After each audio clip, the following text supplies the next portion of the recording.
Good morning. How are you? It's good to be out in the morning. I'm usually not these days. And yesterday I was with clients and it was raining and the ground's pretty wet today. But it's in the 50s, according to Thomas Jefferson's report. There doesn't feel to be any wind and it's cloudy, so there is some sun. The goings on in our nation has everybody on, well, all thinking people on edge. I call it presidential traumatic stress disorder, a new version of PTSD. And it's a real thing. We hesitate to have wall-to-wall news because it's so upsetting. And I think the reason it's upsetting is because our sense of things as they are implies there's got to be a better order and there should be better reactions to the daily offenses that we see by Trump and his corrupt minion. And so that preys upon us who have a set of values that accept the nation as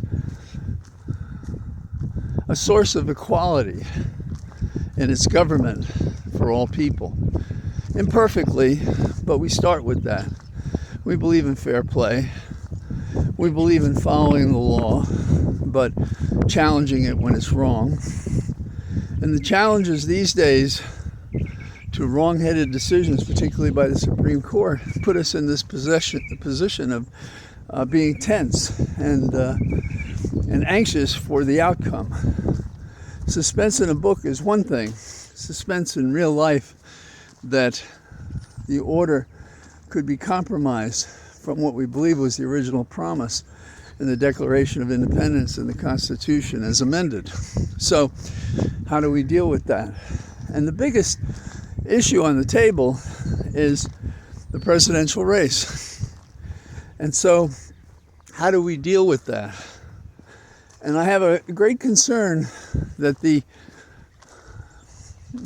desire for a certain perfection in selection is going to get in the way of the race that we really have, which is between Biden and Trump. Now, some of you may be long enough in the teeth to have remembered 1968. In that election, we had candidates that were, in my opinion, heroic, and we had a people ready for change to vote for these heroes. But in the same year, Martin Luther King was shot dead, and while Gene McCarthy and Bobby Kennedy were running to see who would be the nominee of the Democratic Party, they shot dead Bobby.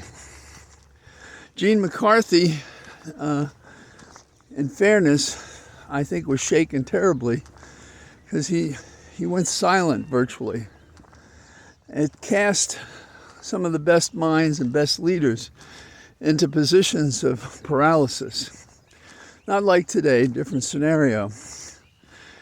There were riots at Columbia. I was a student there at the time, so I saw it firsthand.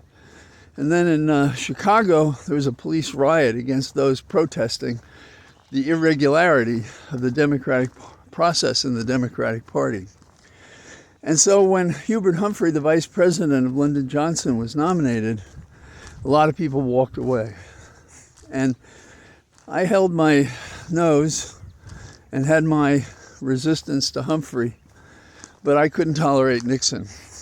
There are people today that express what seems to me a disproportionate reaction to Biden that I don't understand and don't feel.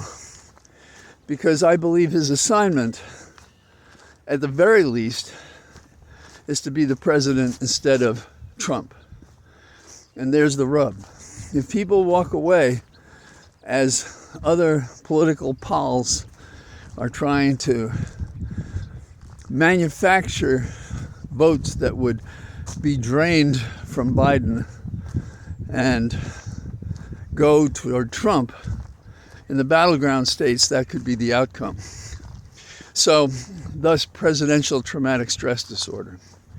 And we see that in every case in which Trump is fighting to change the law or the rules of evidence or what's admissible or when something will happen. Each of those is a shock to our intelligence and to our notions of what America is about. We also have what I would call traumatic brain injury, TBI. Can you imagine what kind of politician is faithful to the facts who could say anything good about McConnell, who has packed the court, including the Supreme Court, with as many nominees as he could, who established a position in which he basically thought if they did nothing, then that would make it possible for the Republicans to gain office. How can you embrace such a man because he's retiring? It doesn't wipe the slate clean. And we've seen him now, despite his earlier criticisms, that is McConnell's criticisms of Trump in the impeachment proceedings, we've seen him now literally embrace Trump. Now, he's not the only one. It's a phenomenon in politics that kind of shakes your faith in the honesty of people. So for other candidates for TBI, traumatic brain injury, I'd say, going back, not too far in history, we had McCain, we had Cruz, we had, we had Rubio, of course. And now the question is Haley, having said what she said, having written in books what she said, having raised money, having said what she said, is she now going to embrace Trump? That does seem to be the way this works and see works.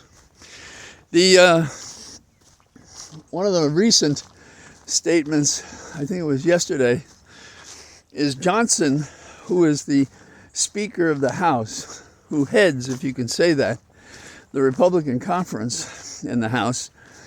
He is going to have a pre-rebuttal.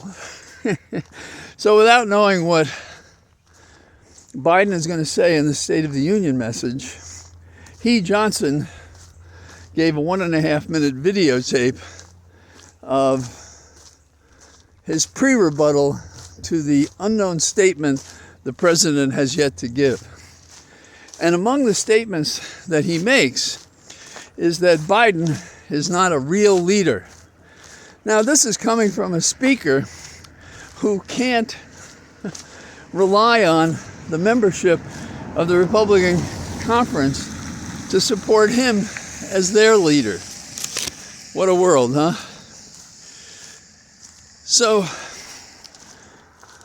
going offshore, looking for a larger example of TBI is the Gaza war. We're now involved in this for 5 months. We can't find our ethical moorings, and I suggest they may be in the same place as the weapons of mass destruction. So, those are a couple of thoughts I had on my mind today. And going forward, each day, you may want to minister to yourself to reduce your intake of what is rarely good news and is often bad news, because the people who claim to be our leaders are not leading. They're not making a difference.